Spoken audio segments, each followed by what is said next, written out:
Hello and good evening to you. Welcome. This is Ghana Tonight. We are live from the news hub at Desawe Kanda. Also live on TV3 Ghana on Facebook, DSTV channel 279. We're all across the world on 3news.com. I am Alfred Ocansey. Tonight, we engage key stakeholders in charting the path for peace in Boko, Nalerugu and its environs. As a chieftaincy dispute seems to be escalating by the day, the regent of the chief warrior of the Mamprugu Kingdom and chief of Langwesi will be joining us in the studio. Yes, stay with us here on Ghana Tonight. Also, government strives to seal the $3 billion IMF deal. See a delegation in China to engage with external creditors after the successful completion of the domestic debt action program a few days ago. What will go into the debt external engagement and how easy will it be? We'll speak to an international law expert. He joins us later on Ghana Tonight to analyze the issues and the fate of President Akufo-Addo's new ministerial nominees who have just been vetted by Parliament's Appointments Committee. Hangs in the balance as the minority MPs vow not to approve them or take part in the approval process. But the majority is pleading that the nominees be passed. We have all of that, including what the nominees bring to the table on the show. Parliamentary Affairs expert Dr. Rashid Daman will be joining us on Ghana Tonight. Stay with me.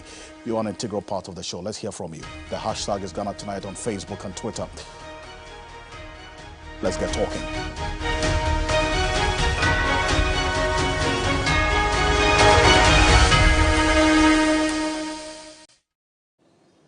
Let's settle for Ghana Brief.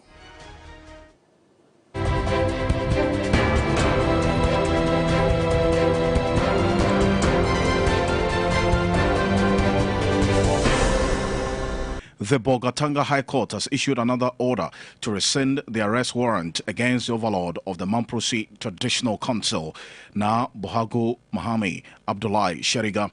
The order issued by His Lordship Justice Alexander Graham. The decision comes after the plaintiff petitioned the court to vary the previous request for the arrest of the overlord.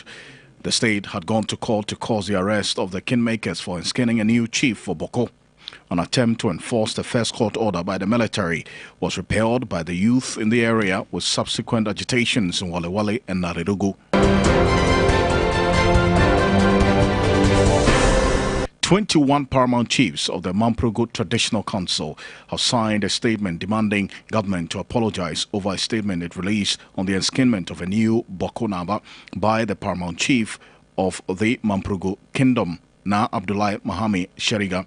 The traditional rulers also want politicians to desist from meddling in the Boko chieftaincy dispute.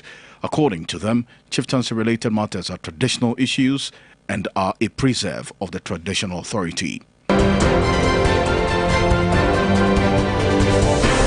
President Akufo-Addo's nominee for Minister of State at the Ministry of Local Government, Decentralization and Rural Development, Osebon Suamwa, has joined calls bemoaning the low property rate collection in Ghana and says his biggest objective at the ministry will be to address that. Endorsing the move by the Ghana Revenue Authority to enforce the collection, Obiamwa says it is about time defaulters are prosecuted for failing to pay their property rates. And if you look at the source of revenue for the assemblies, property rate collection is supposed to be one of the major sources of revenue. The mode of collection, the billing system, the enforcement arrangement, and almost every sincere person complains that indeed this is not how it should go. Deputy Minister for Trade and Industry nominee Dr. Stephen Amoah has conceded that the Akufo-Addo-led government needs to cut down expenditure as the country faces economic difficulties. He is, however, willing to take a salary cut if his colleagues on the minority side agree to same. He took his turn before the Appointments Committee of Parliament earlier today. My knowledgeable Dr. Atufo and I, the only difference is the height. So the way we are brothers, if he sees me on the corridor, he says, brother, let's cut, and he cut his, I'll cut mine. The majority in Parliament is begging the minority side of the House to rescind their decision not to allow or approve the president's nominees over what they describe as economic hardships. Majority Chief Whip Frank Anodopre says despite having numbers on their side, they cannot always rely on the number to beat their colleagues' minority side.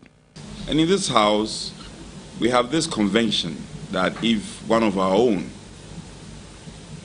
is nominated and privileged to be nominated, we rally around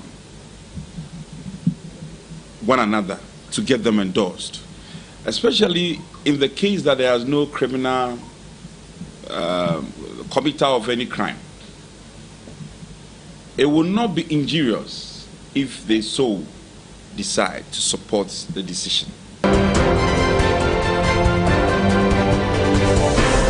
The Assembly member for Ankobra in the Alembele district of the Western Region, Isaac Moke Kojo, has debunked claims that the Ankobra River is returning to its clean status. Deputy Minister for Lands and Natural Resources and Member of Parliament for the Takwan Swayam constituency, Mrekuduka, had showed pictures and announced the river was regaining its cleanliness, touting same as an achievement in the fight against illegal mining. But the Assembly member urged the public to disregard the minister's assertions. The sea enters the Ankobra. It pushes the Ankobra up to some distance. So when it comes into that situation and we are around, you see it like the river is clear, but that wasn't how it is. But if later on it changes, there you see the river color. So it's not true that the river is clear.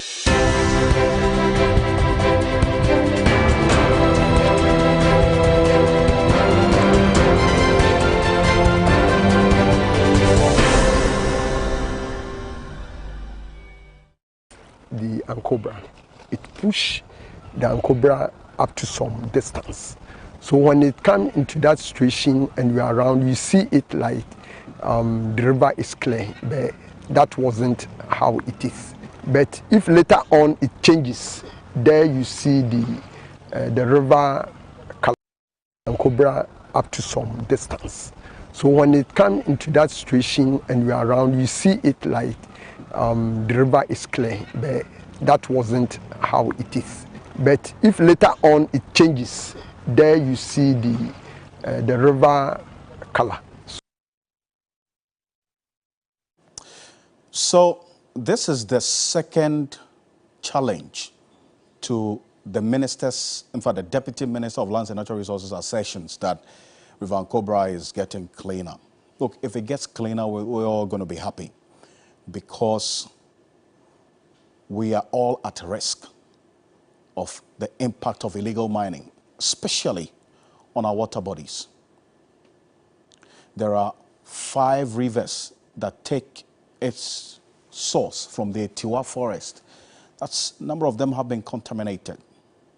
The pollution we're seeing, and a number of them serve us here in the Greater Accra region and many parts of the country. And we're all paying for it. We're paying for it with all the health hazards that we're exposed to. We're paying for it because Ghana Water is now also increasing the tariffs. Now they're going to be doing quarterly reviews of tariffs. If this is not solved, they will have no choice, because if they don't do that, they will shut down and their debts are going to take over their operations. And we are the ones who are going to bear the brunt.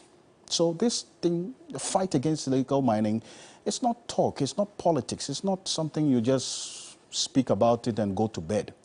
We are all at risk. And talk about debt. See, after the completion of this domestic debt exchange program, which the minority is raising the legalities about and demanding the finance minister to come before Parliament, we are also reading that there's a high-powered government delegation which will visit China in the coming days to convince China to accept Ghana's proposal for debt cancellation with the Paris Club.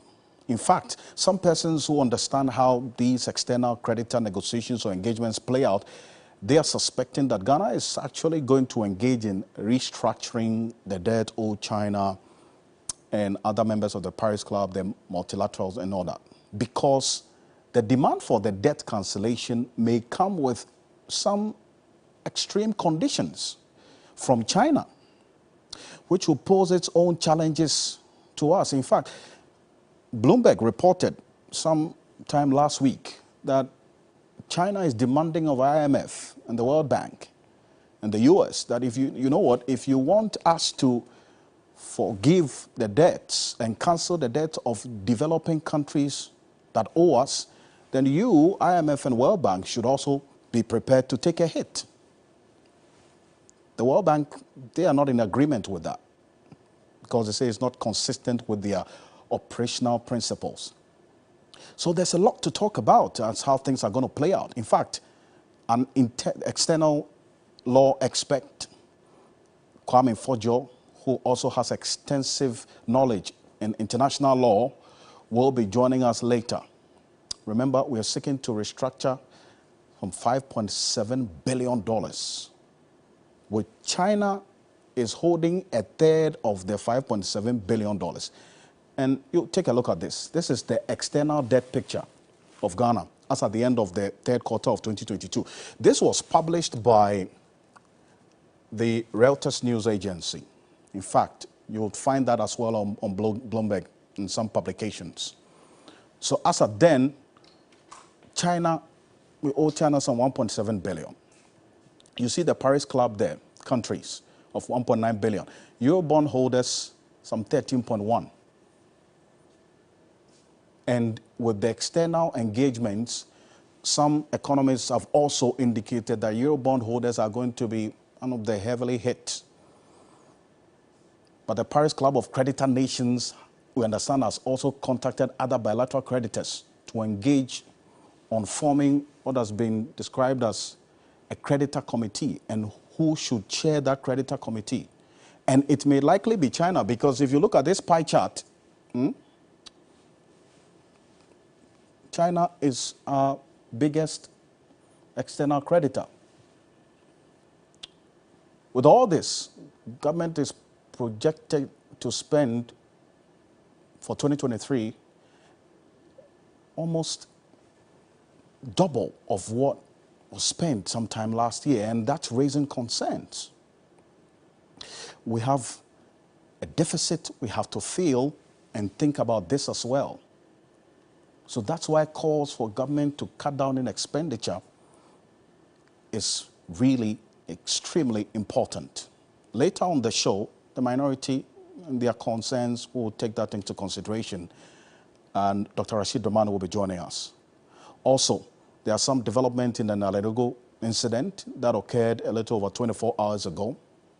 The regent of the chief warrior of the Mamprugu Kingdom and the chief of Langmisi, Kambona Bandana Anzim Wusamanga, is going to be joining us in studio. We're talking about peace right after this quick break. Stay with us on Ghana Tonight.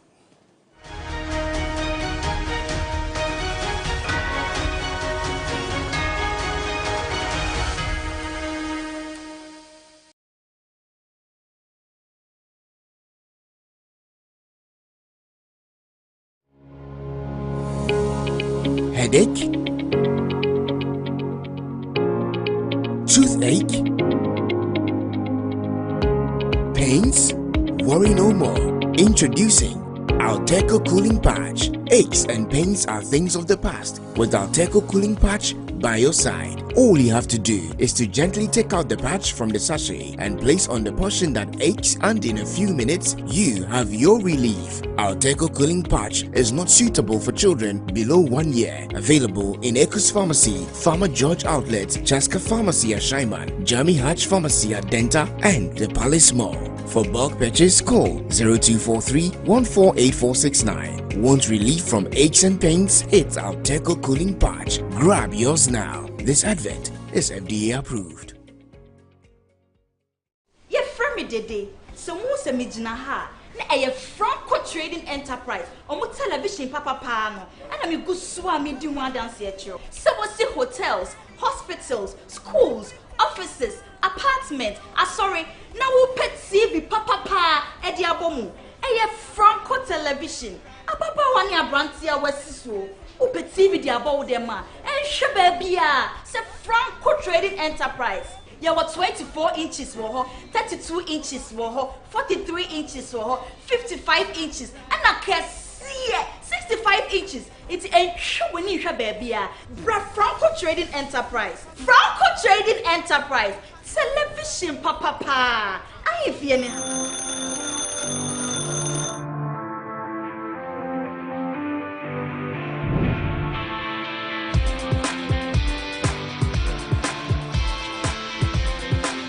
You are a major stakeholder in nation building.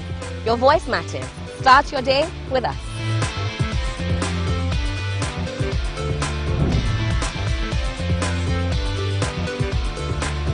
We simplify the conversations, break down the jargons and technicalities. We keep you well informed throughout the week. Start your day with us. Knowledge is power. We put you in the know of the happenings in Ghana and the world over. The main reason why you need to start your day with us. We give the leaders the mandate to govern our affairs. We have a responsibility to hold them to account. It begins here. Start your day with us. Good morning, Ghana, Africa, and the rest of the wonderful world. Welcome to Sunrise on 3FM 92.7. Start your day well informed. Start with us on Sunrise on 3FM 92.7. Catch the all-new Sunrise Morning Show with me, Johnny Hughes, Helen Apiampofo, William Asiedu, and Noble Crosby Allen. Weekdays from 5:55 a.m. to 10 a.m. only on 3FM 92.7. Your urban lifestyle radio. Ghana's high living cost is frustrating many individuals. Now you can't save anything. Average expenditure on food, water, transportation, and rent is wiping out bigger incomes, and the young, the old are feeling the pinch. Most of us do depend on these betting companies for our daily means. Small businesses are folding up. Everything was moving on well till we started buying cooking oil for 1,000 Ghana. Imagine paying rent of 1,000 Ghana cedis per month. With the country battling extreme inflation, a budget deficit and debt distress, many are barely living from hand to mouth. So the people that are coming out of school, one, we can't be employing the government sector because it's already choked. Two, the business that are supposed to also employ the people, they are going through turbulent times. Komla Adum in TV3's latest feature, Surviving Ghana's Economic Meltdown, highlights some of the living experiences of individuals. When you don't have what it takes to employ them, then they will be a huge national security threat. Surviving Ghana's Economic Meltdown, Wednesday, February 22 at 9 p.m. on TV3 and across all social media platforms.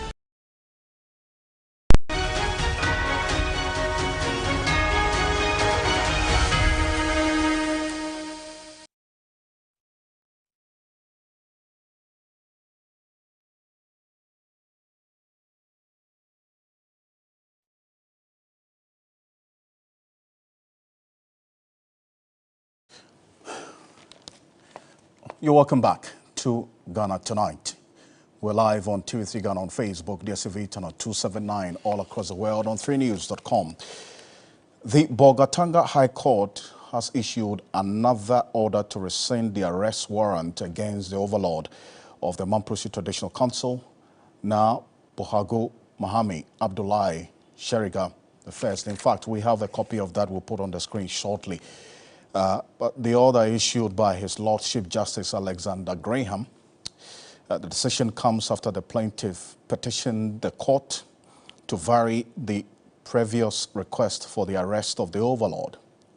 The state had gone to court to cause the arrest of the kingmakers for installing a new chief for Boko. An attempt to enforce the first court order by the military, as we saw, was repelled by the youth in the area with subsequent agitations in Wale Wale and Narerugu. And over the last 48 hours, in Nalerugu specifically. And obviously, sometime last week, the happenings that got government to issue a statement, which now the traditional authorities in Nalerugu are asking that the information minister should apologize for that statement. Well, there have been calls for a swift intervention by government to ensure that the disturbances that we saw in Nalerugu does not escalate. In what form should this intervention be? We've had a number of people make some suggestions. But joining me in studio today is Kambona Bandana Anzim Wusamanga, who is the regent of the chief warrior of the Mamprugu Kingdom and chief of Langbinsi. Thank you so much. I would say Royal Highness for joining us. Thank you, and thank you. I hope I got the title right. Yes, you did your best. This is Kambona Bandana Anzim Wusamanga. Exactly. What does it mean? Okay, so my late father was the chief warrior of the Mamprugu Kingdom. And after he passed, I had to be installed as the regent of the chief warrior of Mamprugu Kingdom and the chief of Langbinsi. What that means is that my father, in that role, was supposed to be the head warrior of all the other warriors in the Mamprugu Kingdom. So in those days, that had to be, when there were battles, he would lead the charge, and then all the other warriors will follow. I see. So as I said, your father was leading the Mamprugu army. Yeah, exactly. As a chief warrior. As a chief warrior of the Mamprugu Kingdom. So now you've stepped in those shoes. I stepped in those shoes as regent. When I'm done with final funeral rites, the Nayeri decides who he enskins after that. I see. Yeah. That must be huge. It's huge responsibility. Responsibility on your shoulders. It is. It is. But you're capable. We're doing our best with God on our side, and we know that we have other council members and elders who guide you through your daily routines of dealing with people and taking care of the people and other roles and responsibilities that are assigned to you. So yeah, gradually we're getting there. Great stuff. And you know what interests me? You're a young man, and I'm sure that you've seen what happened about 24 hours ago. Yeah. It definitely should be of concern to you, the clash between the police and that's the military and the youth in Nalerugu, your area. Yeah, the very deep concerns to me. I mean, for me, anything that has to do with violence I become jittery with violence, especially because violence that attacks innocent people or innocent people become vulnerable to these attacks. Women and children suffer in all these things. As a young person, having seen what happened yesterday and few days and all that has been happening in Boku, I think that we need to rise up as young people and speak to each other so that we calm nerves down, because it's not leading us to a very good destination, and we have to rise up and call everyone on deck to, let's find a way to resolve what's going on in and around us in Mamprugu. I've been engaging a number of security analysts and sociologists who have been making proposals as to what should be done in charting the path to lasting peace in Boko, Nalerugu, and all these areas. But for you, being there, what should you, or what should be considered in talking about any process for lasting peace in Nalerugu and Boko and these developments that we have seen? Yeah.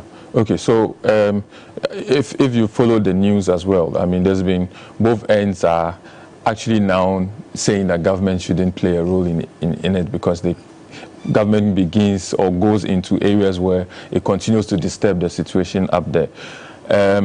In my recommendation for now, I want to look at the fact that we need collaboration, we need a dialogue, we need a setup of eminent chiefs, just like we did in Dagbon, where the Nairi, who is a peace-loving person, was a master hand in that resolution to get Dagbon, to get peace.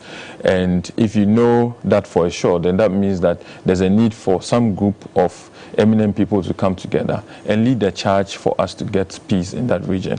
Also, we need to make sure that all opinion leaders who matter, you know, not people who have some selfish or interest in that area, opinion leaders across, you know, the nation to come in. I mean, Peace Council is there. They can rise up and you know, lead the charge.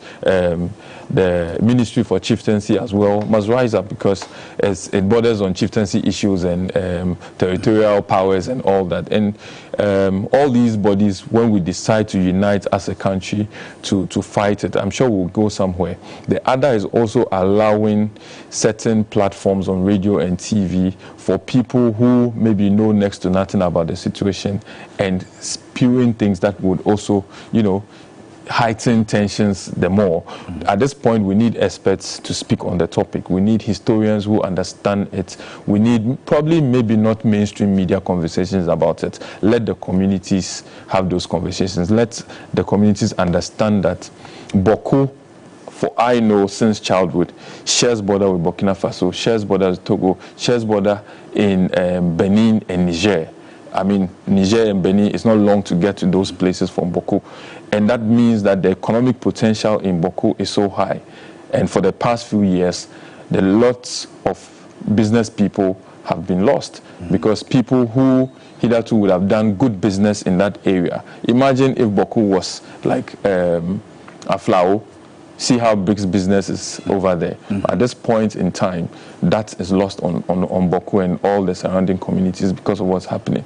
So if people get to understand that the economic benefits outweighs, you know, the negatives of all this fighting, peace wins us more than, you know, all that is going on in that area. I see, and because you're young, your perspective and understanding of some of these things is quite different, and you relate all what's happening to the economic implications, right? And I'm sure you've already seen how, the last time I checked, health workers are fleeing the area. Pregnant women are also suffering. I mean, tell me about the evidence of this conflict and its impact on development. You know, up north, there's already a dire situation when it comes to development. I mean, we're still way behind the threshold where you can say that a hospital is very comfortable and people can have a certain quality of healthcare. I give even Langbisi, for example, and I can imagine that Langbisi has peace, there's no disturbance, and we have a hospital that my patients or women who have to deliver are sleeping or using on a delivery bed that's standing on stones and blocks, and sometimes these women fall off when in the process of delivering. That is a community that even has peace. How much more a deserted place like Boko? So the quality of life now there is not the best. If even health workers who are supposed to be there to take care of the sick are fleeing that area, you should tell people that fighting and conflicts do not help us in any way, and it actually takes us back to development. If you compare what happened in Dagbon, as soon as peace and then the new Yana was installed, development sprung up really quickly. If you go to Tamale now, there are a lot of high-rise buildings, KFC is there, Chicken Republic is there.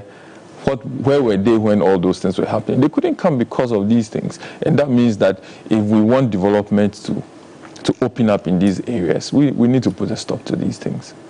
So your recommendation is that, look, there should be more of the eminent persons and less of government involvement in the process of finding peace? Yes. Yes. Well, you can see that the eminent chiefs have a background of successfully dealing with situations like this. They also are close to chieftaincy and understand chieftaincy issues. You can also say that they may have little or less interest in that area. So their focus will be very basic to get the solutions and go and create peace, and then we move on. Definitely, a government is politician. Politicians have various forms of interest in some of these things, and people now have lost trust in them. So if we're moving forward on the path of peace, then we should not put that, because there's some resentment on government's involvement. So let's put that on the back burner.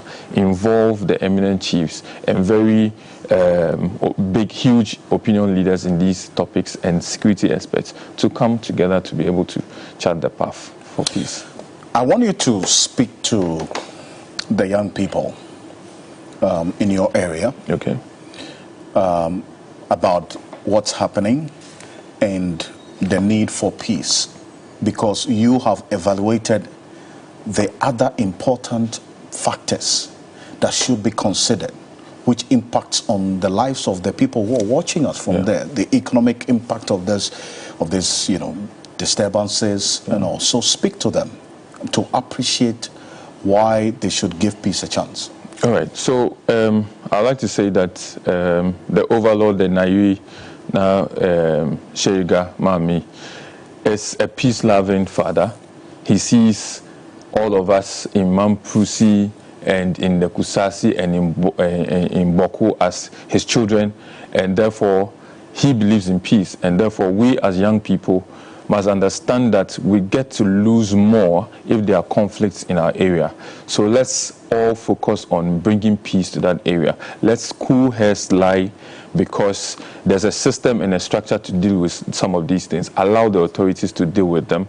Don't escalate issues. We want Mamprugu to develop to the level where we can all be proud of, and we don't want the continuous spew of, bad blood for us anytime our names are mentioned. So I'd like to encourage every young person within the Mamprugu kingdom and anywhere else where there's an attempt of conflict, let's focus on peace and not misunderstanding. In fact, you can actually speak in your language to them. I mean, this is direct communication. Okay. I know they are watching you. So Tim Benwa, Sheikh Atiza, Gwai ka asori doni, na woni ni malaza, tina na yiri ngombori shemnyane tiza mar alafia ne ka tingma male ka sokanza nyovri sunguka toni chane tisane. And how do I say thank you in your language? Say Impusia. Impusia. Thank you so much for coming. Thank you too for having me. It's a long journey for you. Yes. But you made it. Thank you. Really appreciate this and your commitment to peace in the area and your understanding of the issues and how it impacts on young people. Thank you for having me. Thank you, Your Royal Highness. That's Kambona Bandana Anzim Wusamanga, the regent of the chief warrior of the Mamprugu Kingdom and the chief of Langmisi, joining us on Ghana Tonight. And we're getting into what happened in Parliament earlier today. Let's take a look at some of the ministerial nominees who appeared before the Appointments Committee of Parliament, some of the questions, and then also the calls now by the Majority Chief Whip for the minority to stand down on their decision not to take part in the approval of these appointments. I just want our colleagues to understand that for the sake of the unity and the desire for us to forge a working relationship, and this is their major decision, major in terms of the fact that, okay, since they come into leadership, this is the first time, more or less, they are going to make such a significant decision that they should temper, so-called temper justice with mercy.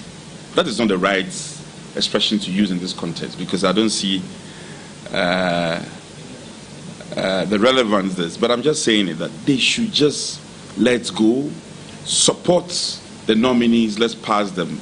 Primarily, all these nominees, the Honorable Brian, the Honorable K.T. Hammond, Honorable Obi Amwa, the Honorable Stephen Amwa, they are all colleagues. You're all our colleagues. And in this house, we have this convention that if one of our own is nominated and privileged to be nominated, we rally around one another to get them endorsed, especially in the case that there is no criminal committer of any crime.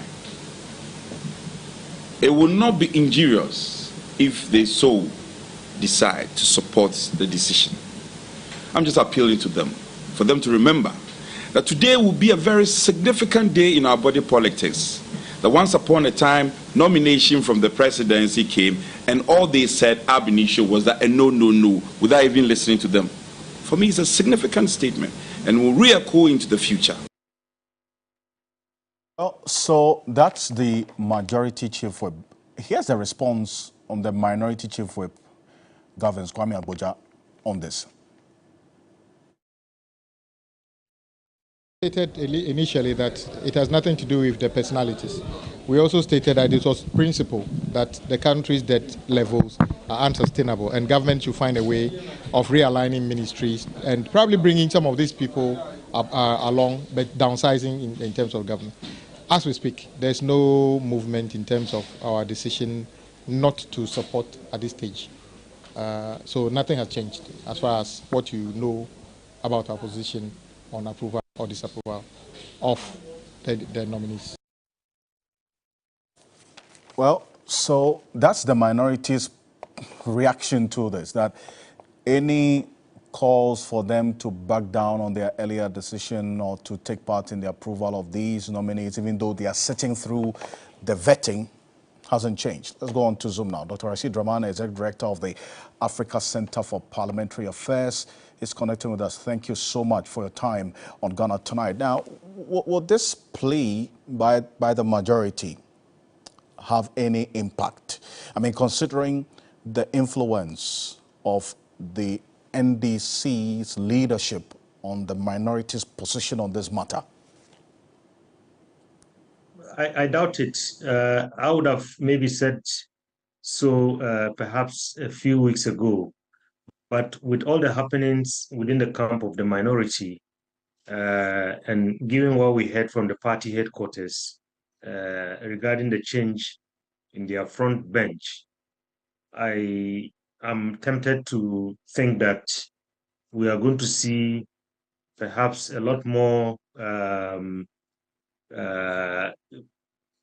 consultation between the front bench and the party headquarters on all matters that come before Parliament. You remember the first test for the minority group in this eighth Parliament was an issue revolving around the vetting and approval of ministers. They had a lot of flack from Ghanaians, and then their base was very angry with them regarding all the issues they raised, like what they are raising now against a number of the nominees. Yet, when it came down to the approval stage, they went ahead and approved these ministers. So I'm sure that the new leadership will be mindful of this. First of all, in order not to upset their base, and then secondly, in order not to perhaps maybe upset the party headquarters. But most importantly, Alfred, if you remember, we're told that the reason why they changed the minority front bench, one of the reasons that was advanced by the party was that the economy was going to be the issue that is on the agenda for the rest of the tenure of this parliament, and they wanted to put their best foot forward. This is an economic issue, Alfred. Their position, the position of the party, I'm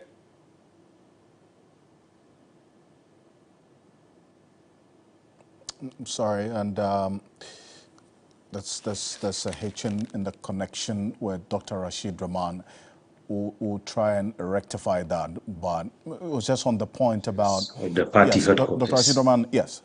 You know, I am always one that would say the party headquarters and the party leadership should raise their hands off, you know, the happenings in Parliament, particularly where, you know, we see a kind of directive to members as if all they represent is the interest of the party and nothing more than that.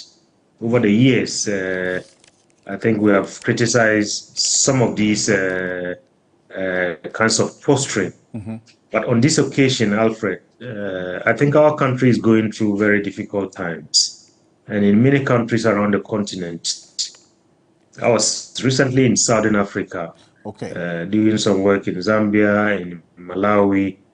In those countries, the leadership of the country is responding to the calls by the citizenry in terms of the kind of challenges that those countries are going through and the need for government to be the one that sets the example and show leadership in terms of tightening its belt, and then you can get the citizens to rally around you, even if it is symbolic.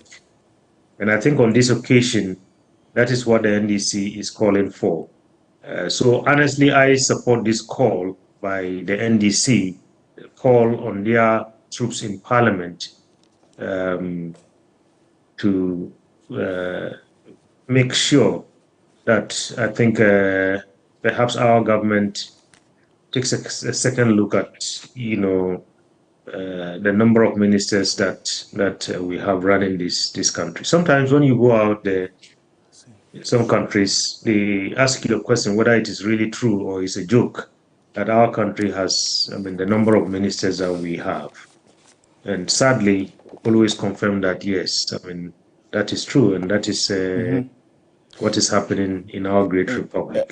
And an extremely important point to make about what's happening in other countries. But the reason the minority has taken this stance, in fact, is not just shared by them. That particular reason of the economic crisis that we find ourselves in, and reason why the calls for government to cut down its side and reduce expenditure has gained enough currency for that matter. But I'm sure you've been monitoring as well the vetting, right, of the ministers. If the minority carries through its decision, it's still going to come down to the numbers, and then the majority would have it done, regardless of their performance or competence or otherwise that they have shown before all of us appearing before the committee. Dr. Ashidoman. Yeah, indeed. And unfortunately, this is a game of numbers. I mean, even though in this particular parliament, I mean, the numbers are quite tight, as we all know. So it might come down to that. But, you know, if the majority side refuses to heed this call, which is not only coming from the NDC, I think a number of eminent Ghanaians have spoken about this matter, Alfred. And if you take your microphone out on the street, I'm sure 9 out of 10 Ghanaians are going to tell you that, you know, yes, we are going through hard times.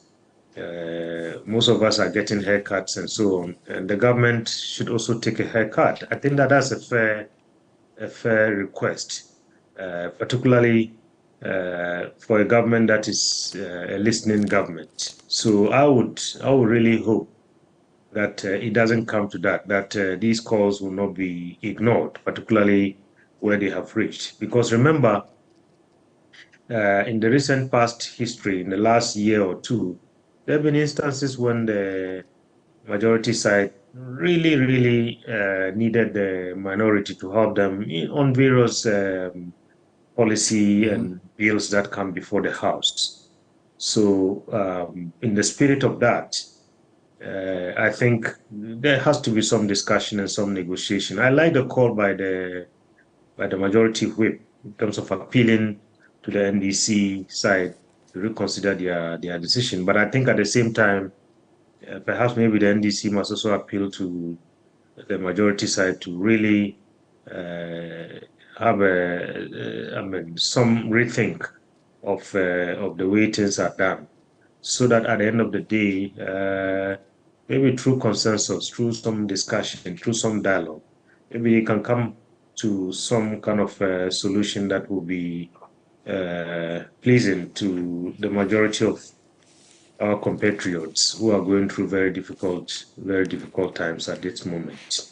I see. Dr. Rashid Rahman, I'm going to be playing some of the responses of the nominees who appear before the Appointments Committee of Parliament, and the concern that you raised, that shared by many, that regardless of their performance before the Appointments Committee, that's like going for a job interview, it will still come down to the numbers, even if clearly they show that they don't really know what they are talking about, right? But for you, do these nominees cut it? Do they meet the standards in terms of Parliament's own scrutiny of the people who are going to manage the affairs of this country for us, the taxpayer, to pay them?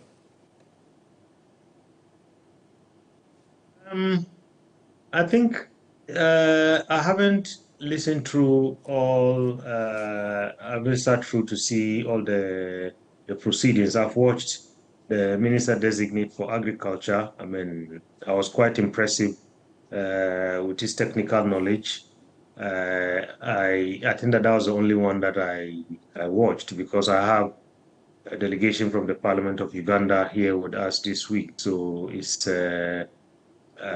we don't get a chance to follow carefully what's happening in Parliament. But you know, Alfred, what disappoints me in this is the fact that some of the nominees, I think,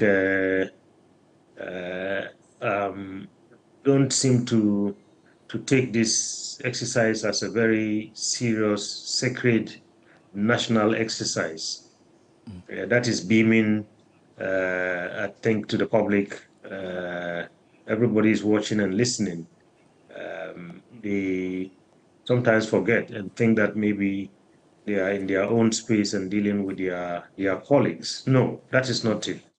To go and say, well, I'm the class prophet and you guys behave, I think, honestly, that doesn't confer a sense of seriousness on what we are dealing with.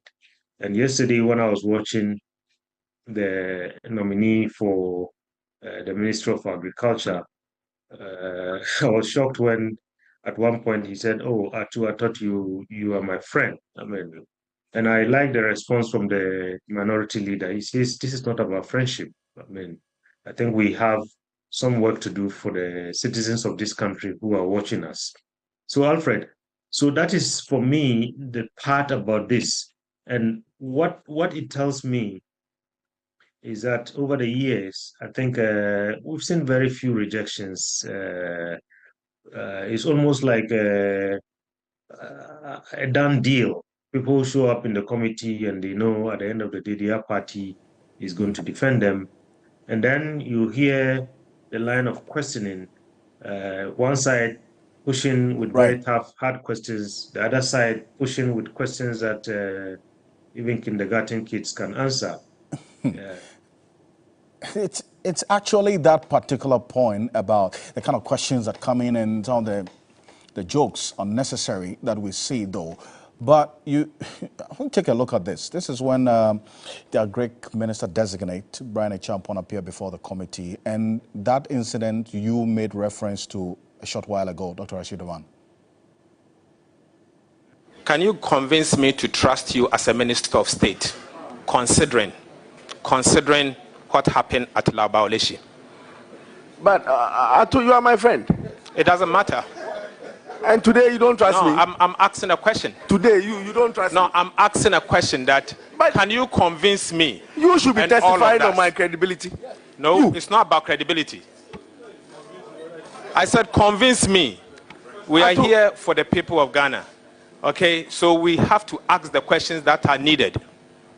And I'm asking the questions. Leader, I have to. Please, your mic's off. Now I have to come in. Well, in fact, well, the process, the vetting ended today from what we got from our parliamentary affairs correspondent. We'll see what happens eventually in the plenary and then the process of approval. As the NDC has stated, they are not going to take part in that particular process, even though they took part in the vetting. But the NDC, from what we're getting right now, they've opened nominations for the presidential and parliamentary primaries tomorrow. That's Wednesday. The National Democratic Congress, in the statement that we got not too long ago, is announcing for the information of the public that all is set for the opening of nominations for the election of its presidential candidate and parliamentary candidates for the 2024 general elections. As such, effective midnight of 22nd February 2023, nomination forms for parliamentary candidates will be accessible to all persons for purchase on the official website of the party. So just about what? A little over an hour away from now. Nominations for formed as GhanaNDC.com. GhanaNDC.com. That's where I understand they're going to upload the forms. So the nomination forms for presidential aspirants can be obtained from the office of the General Secretary at the party's headquarters at Dabraka, Accra, effective tomorrow 8 a.m. The Functional Executive Committee of the party has, however, put the opening of nominations for parliamentary primaries in some constituencies on hold. Here are the constituencies that their nominations have been put on hold. There are about 21 of them. I'm just going to give you a few.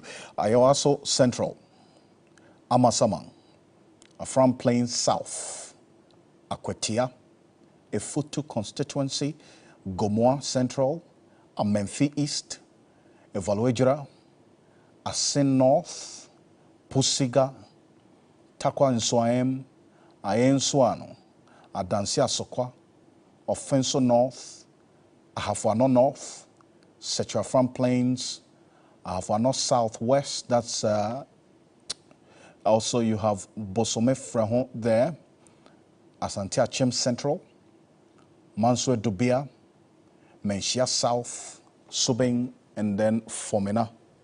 So these areas, the party will communicate eventually what they decide to do. So that's what's happening. But we earlier also got some reports, monitored reports, that the former president, John Mahama, is reported to have indicated that he is going to contest the 2024 elections.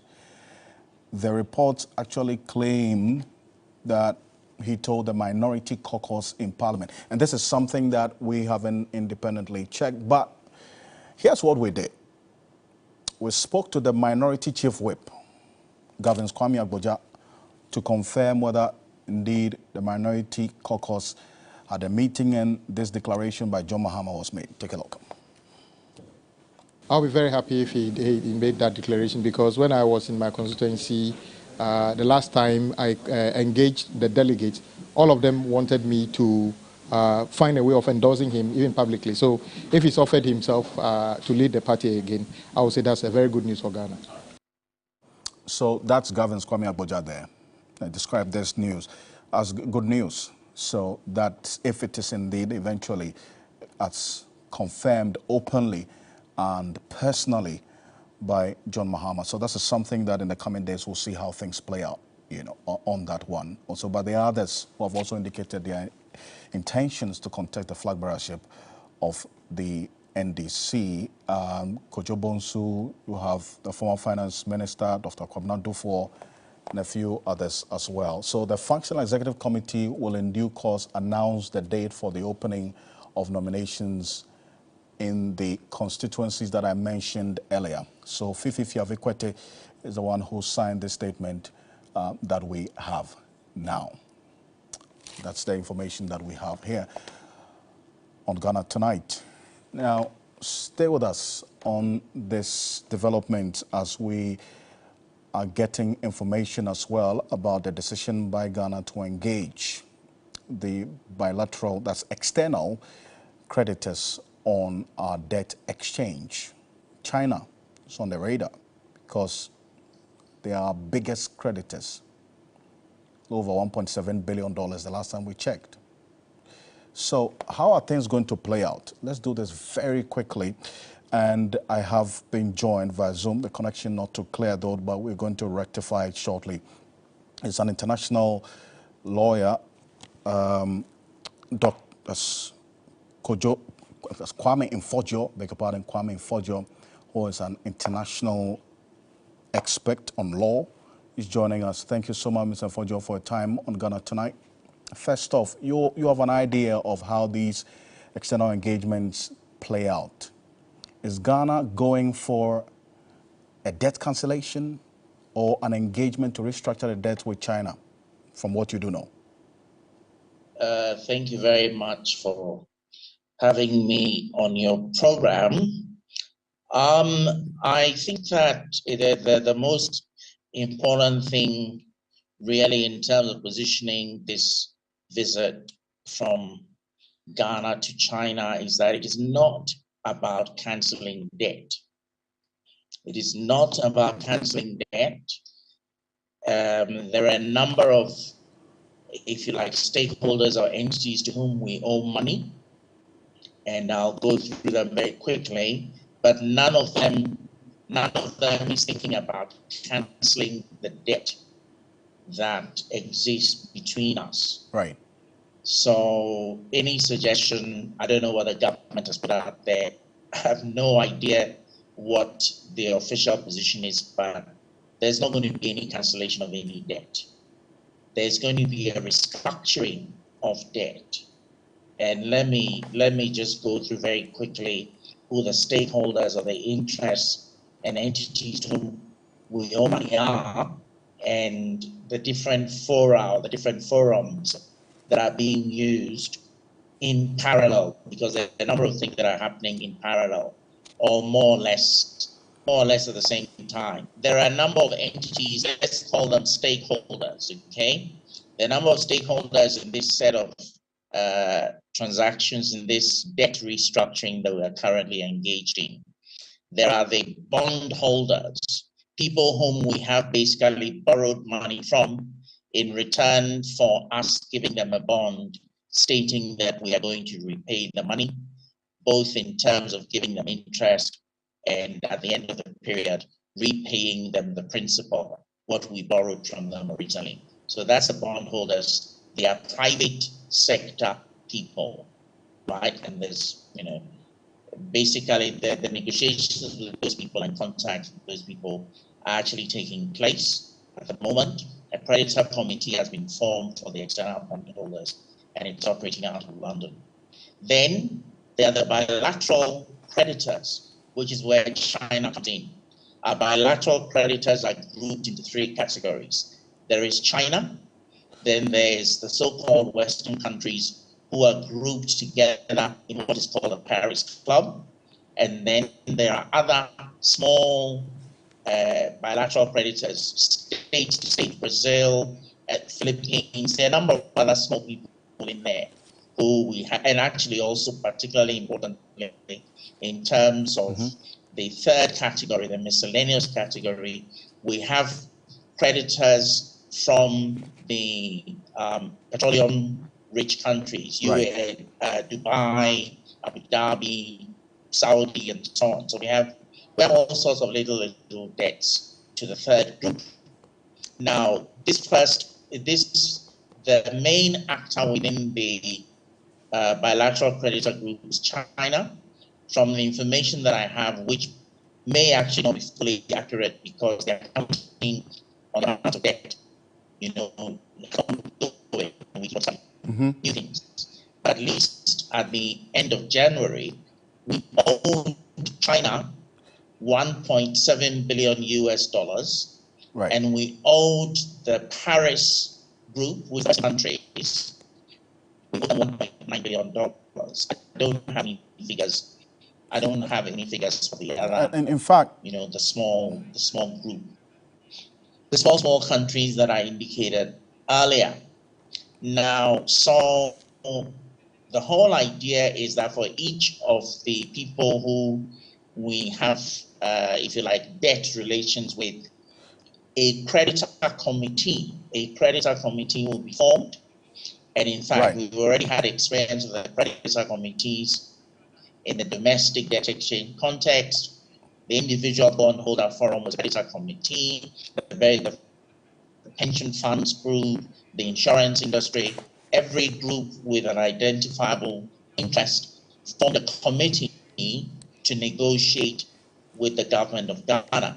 Now, the structure of these committees in terms of what's going to take place in China is the reason that we're actually going to China is because within the creditor committees, it is the person who usually has the largest amount of debt who ends up chairing that committee, and obviously they are interested.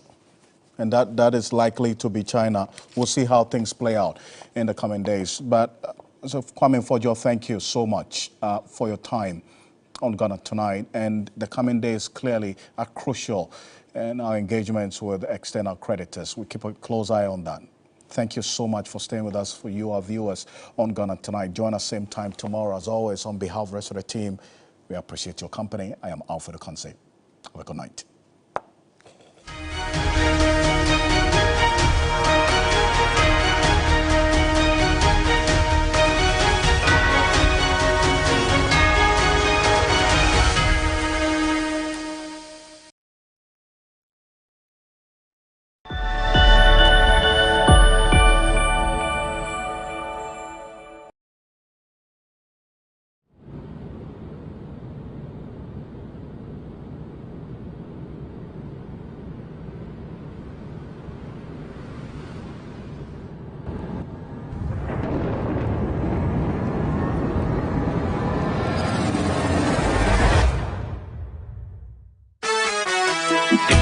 At the sound of the trumpet, every knee shall bow, every tongue shall confess.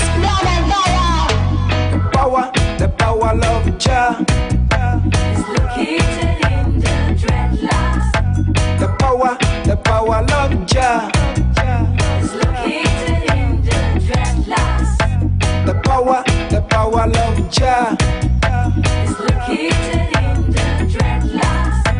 The power of Jah is located in the dreadlocks.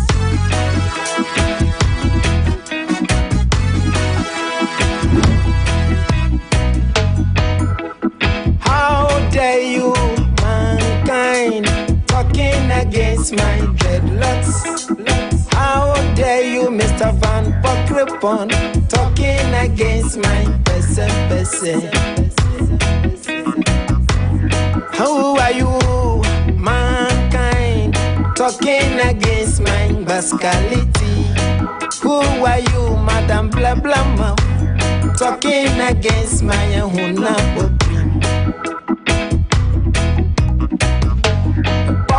The power of Jah is located in the dreadlocks.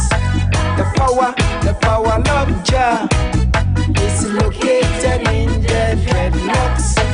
The power of Jah is located in the dreadlocks.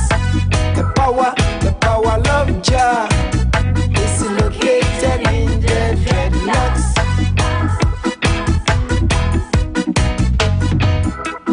Hannah gave birth to a baby boy. Samuel was just a humble boy. The Spirit of the Lord is spoken to the hearings of the parents. No razor should ever touch their hair. They should give him the freedom to grow up his own dreadlocks. I will locate my power into the dreadlocks. For the perfectness of my prophecy, the power of Jah is located in the dreadlocks. The power of Jah is located in the dreadlocks. The power of Jah